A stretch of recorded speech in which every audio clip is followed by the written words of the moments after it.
నాకే వార్నింగ్ ఇస్తావా? నువ్వు అయిపోయారా శంకర్? ఇంకా నీ చరిత్ర అయిపోయినట్టే. మా అన్నయ్యని కాపాడు రాజా, ప్లీజ్. నువ్వు ఎంత మంచిగా మాట్లాడినా, ఎన్ని రిక్వెస్ట్లు చేసినా వాణ్ణి మాత్రం వదలడం జరగదు. శంకర్ని మర్చిపో, ఇక వాడు బయటికి రాడు.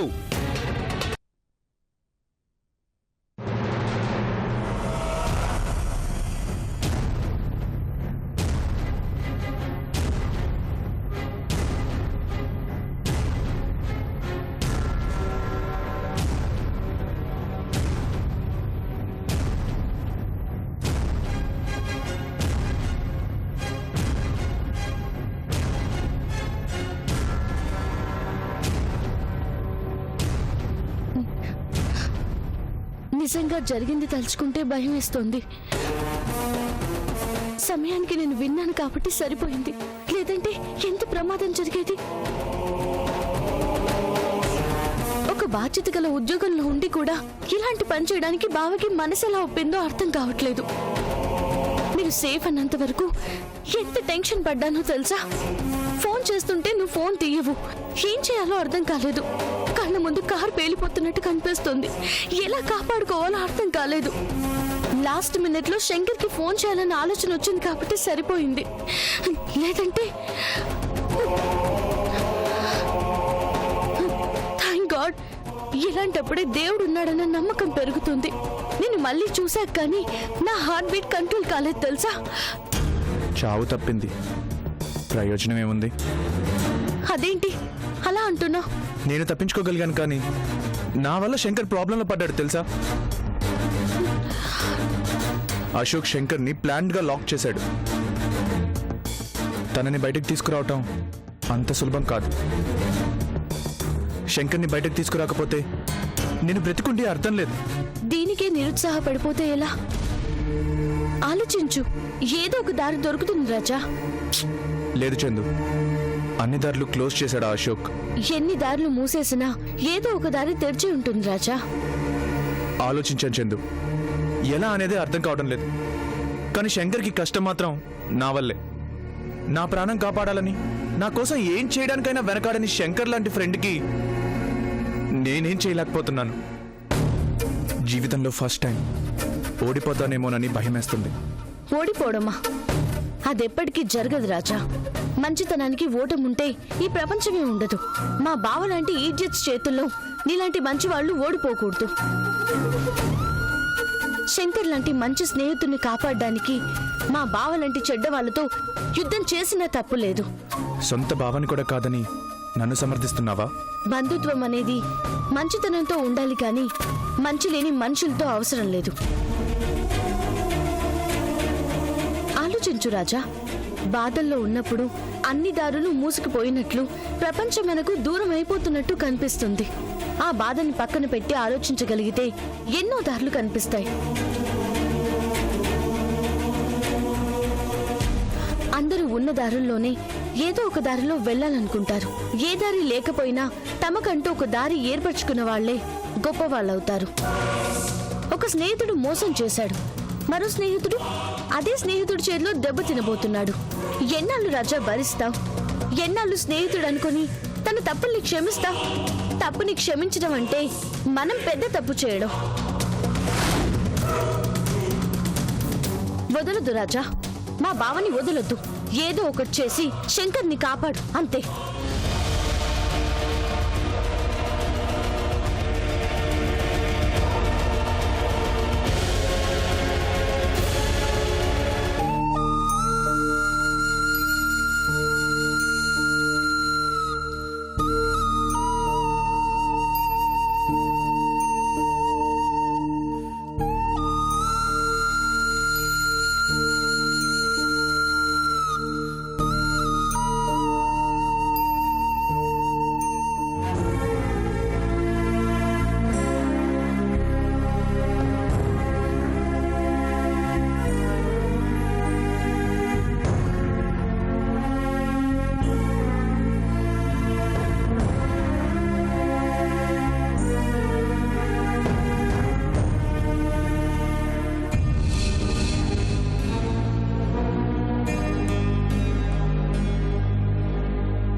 రాజా, ఏడి అన్నయ్య ఏడి?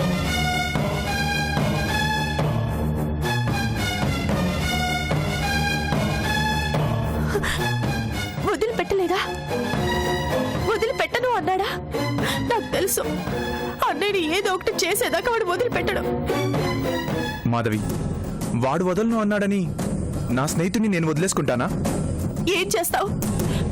అన్నయ్యని అరెస్ట్ చేయగలిగాడు అంటే అతనికి బలమైన ఆధారం ఏదో దొరికింది. రిలీజ్ చేసి తీసుకొస్తానని నువ్వు వెళ్ళావు, ఏమి చేయలేకపోయావు. ఇంకేం చేస్తావు?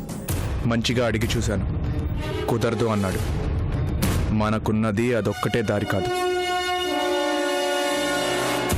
నేను ప్రయత్నం చేశాను రాజా, పెద్దవాళ్ళు కూడా ఈ విషయంలో ఏం చేయలేమంటున్నారు. ఎందుకే వద్దు? ఈ దండాల సెటిల్మెంట్లు వద్దు అన్నాను, విన్నారా? ఇప్పుడు సమస్య మీ అన్నయ్య చేసే దందా కాదు, నన్ను టార్గెట్ చేయడానికి శంకర్ని వాడుకుంటున్నాడు అంతే. ఈ ప్రపంచంలో నాకంటూ ఉంది మా అన్నయ్యే. మా అన్నయ్యని కాపాడు రాజా. అన్నయ్యకి ఏదైనా జరిగితే నేను బ్రతకను. ఏంటమ్మా మాటలు? మేమంతా లేవా? శంకర్కి ఏమైనా జరిగితే చూస్తూ ఊరుకుంటావా? ఏం చేస్తారు బాబాయ్? అశోక్ కావాలని అన్నయ్యని అరెస్ట్ చేశాడు. అధికారం అతని చేతిలో ఉంది. అతను అనుకుంటే జీవితాలను నాశనం చేయగలడు. అందుకు సాక్ష్యంగా రాజానే కనిపిస్తుంటే ఇంకా ఏం కాదు అంటే ఎలా నమ్మమంటావు?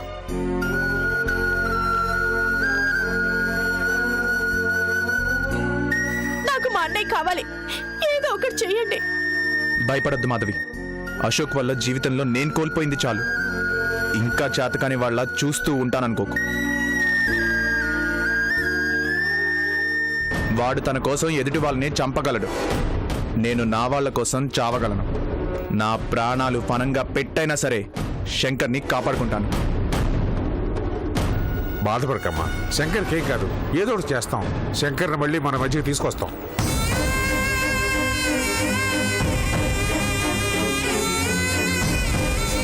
శంకర్ అంటే ప్రాణం అయ్యా తనకి. మాధవ్ విషయంలో శంకర్ ఒక అన్నలా లేడు, ఒక తండ్రిలా పెంచాడు. శంకర్ అరెస్ట్ అయ్యడం తెలిసిన దగ్గర నుంచి మాధవ్ కనీసం పచ్చి మంచినీళ్ళు కూడా తాగలేదు. శంకర్ అరెస్ట్ అయ్యాడన్న బాధ కన్నా మాధవ్ ఏమైపోతుందని భయంగా ఉంది.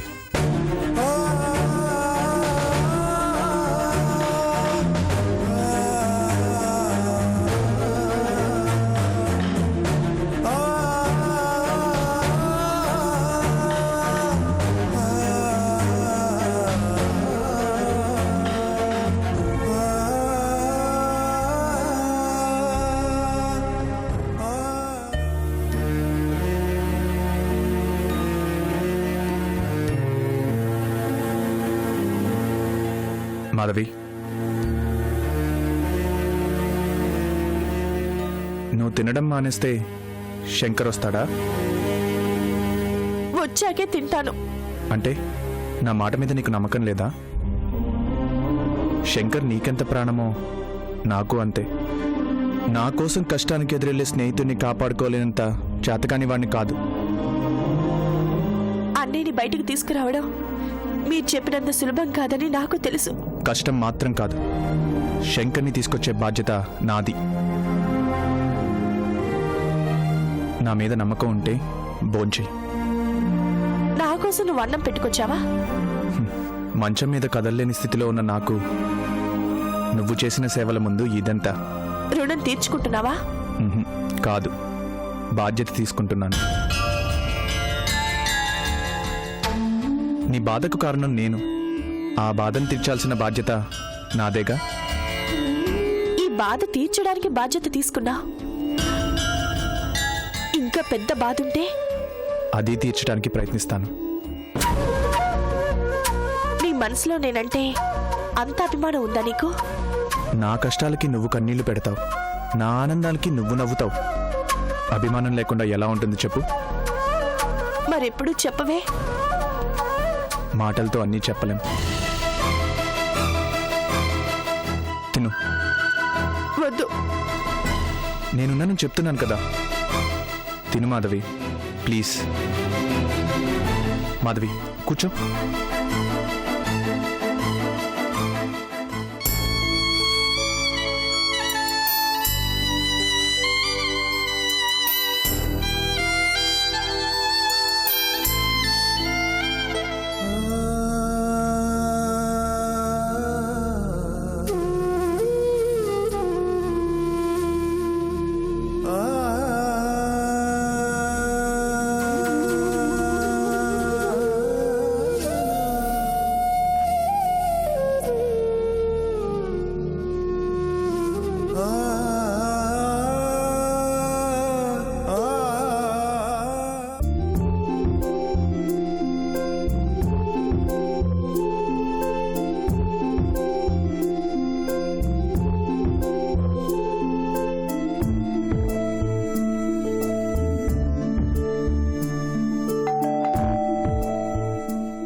మీరా రండి.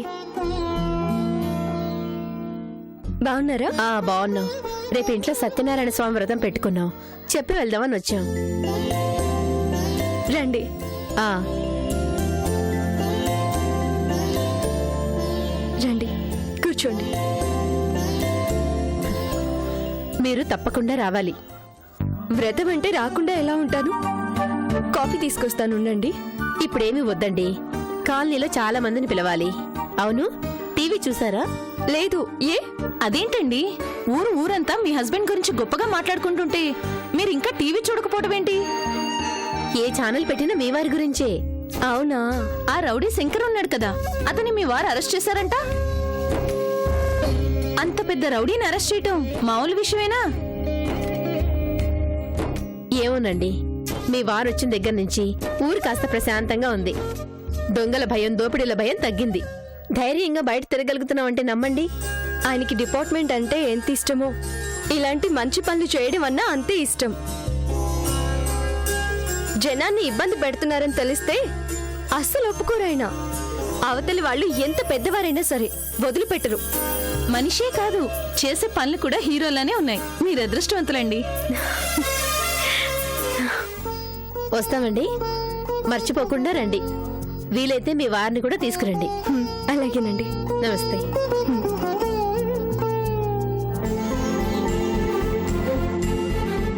నమస్తే అండి. నమస్తే అండి. అశోక్ గారంటే ఈయనే తెలుసునా?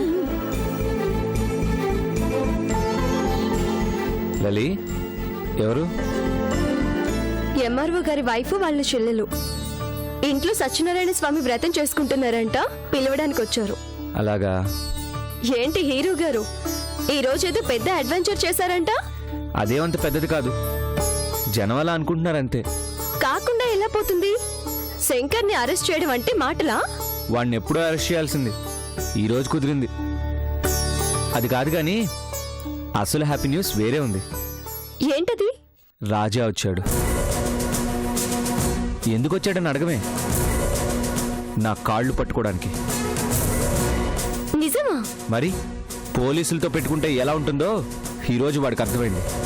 నేను లొంగిపోతాను, నన్ను ఏమైనా చేసుకో, శంకర్ని వదిలిపెట్టమని బ్రతిమలాడాడు.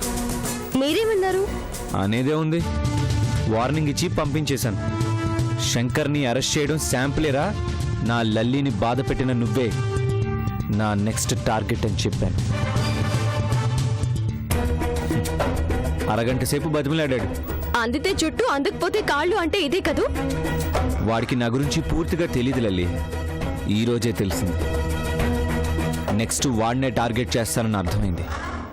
కాళ్ల బేరానికి వచ్చాడు, అంత ఈజీగా వదులుతానా? ఈ విషయంలో మాత్రం మీరు వెనక్కి తగ్గొద్దండి. మీ గురించి ఎంత గొప్పగా చెప్పుకుంటున్నారో తెలుసా? తగ్గటమా?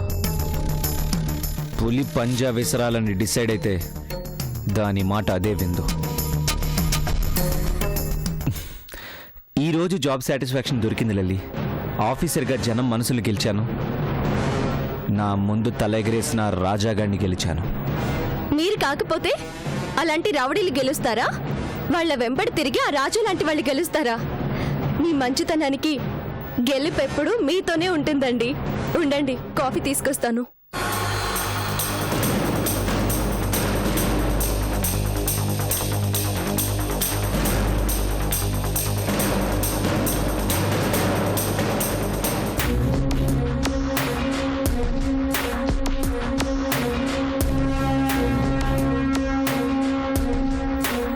Good morning sir. Good morning mister Ashok. గతంలో చాలా మంది ఆఫీసర్స్ చేయలేని పని నువ్వు చేశావు. Real I am proud of you. Thank you sir. కానీ ఒకటి గుర్తుంచుకో, అరెస్టు చేయడంతోనే నీ బాధ్యత పూర్తి కాలేదు. I know sir. Present MLA పేరు ఎంతమందికి తెలుసో తెలీదో కానీ ఆ శంకర్ పేరు మాత్రం తెలియంది ఎవరికీ లేదు. పైగా వాడిని అభిమానించే జనం కూడా ఎంతో మంది ఉన్నారు. సో సిటీలో గొడవలు జరిగే అవకాశం కూడా ఉంది. ఆ విషయంలో మనం జాగ్రత్తగా ఉండాలి. శంకర్ అరెస్ట్ అయిన విషయం జనాలకి తెలిసేలోపే కీలకమైన ప్రాంతాల్లో పోలీస్ ఫోర్స్ పెట్టాం సార్. ప్రాబ్లం ప్రజల వైపు నుంచే కాదు, పొలిటికల్ సైడ్ నుంచి కూడా వస్తుంది. శంకర్ని అరెస్ట్ చేయొద్దు, వదిలేయమని చెప్పే మంత్రుల లిస్టు కూడా పెద్దదే ఉంది. సార్, ఒక క్రిమినల్ని ఎలా వదిలేయమంటారు సార్? వాళ్ళకు కావాల్సింది అదేగా. Okay, limit. అదేం పెద్ద ప్రాబ్లం కాదు. ఈ ప్రెజర్ నుంచి తప్పించుకోవాలంటే అది నీ చేతుల్లోనే ఉంది. ఆ శంకర్ని కోర్టులో ప్రజెంట్ చేసే ముందు బలమైన సాక్ష్యాలతో ప్రజెంట్ చేస్తే చాలు. శిక్ష పడ్డాక మిగిలిన వాళ్ళు ఎవ్వరూ ఏం చేయలేరు. లేదు సార్, శంకర్ని పూర్తి ఆధారాలతోనే కోర్టులో ప్రొడ్యూస్ చేస్తాను. Good, all the best. Thank you sir.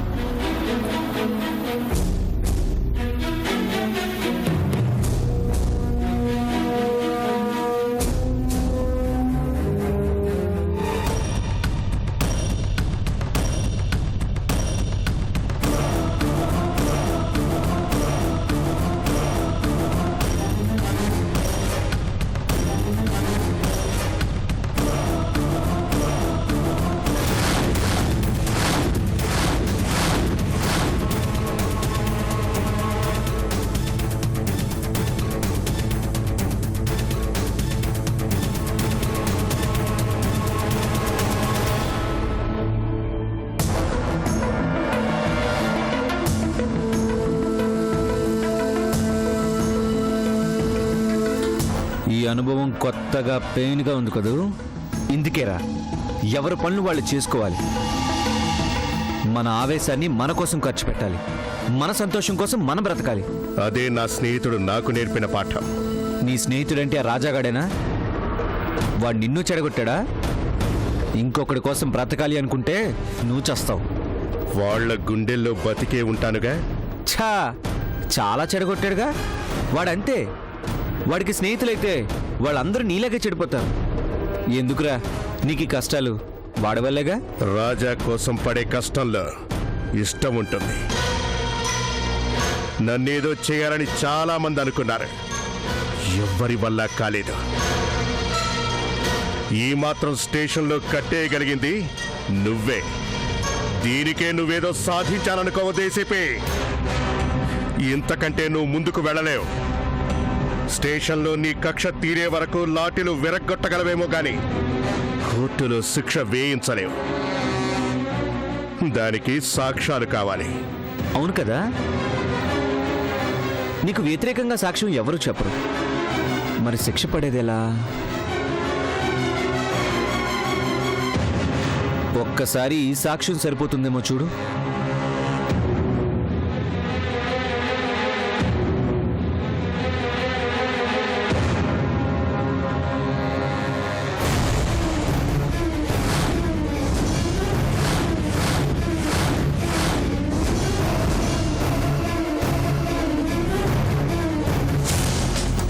Pandu care of Shankar గా, శంకర్ కి రైట్ హ్యాండ్ గా, శంకర్ చేసిన ప్రతి పనిలో ఉన్న పాండు. మొదటి నుంచి నిన్నే నమ్ముకొని నీ కుడి భుజంలో ఉన్న అతన్ని వదిలేసి నిన్నగాక మొన్న వచ్చిన రాజాగాడికి వీడి స్థానం ఇచ్చేశావు. అందుకే పాండు పాపం చాలా ఫీల్ అయ్యాడు. ఆ బాధతోనే అప్రూవర్గా మారాడు. నీ చరిత్ర మొత్తం కోర్టు హాల్లో చెప్పడానికి సిద్ధంగా ఉన్నాడు. ఇంతకన్నా సాక్ష్యం ఇంకేం కావాలో చెప్పు. నీ చరిత్రని జైల్లోనే ముగించేయడానికి. రేయ్, నీ టార్గెట్ ఎప్పుడు మిస్ అవదన్నావు. నువ్వు టార్గెట్ చేస్తే ఒక్కరే, అదే నేను టార్గెట్ చేస్తే ఆ వంశమే ఉండదు. ఫస్ట్ ఎగ్జాంపుల్ రాజా. ఇప్పుడు నువ్వు రెండో ప్లేస్ తీసుకోబోతున్నావు. రెడీగా ఉండు.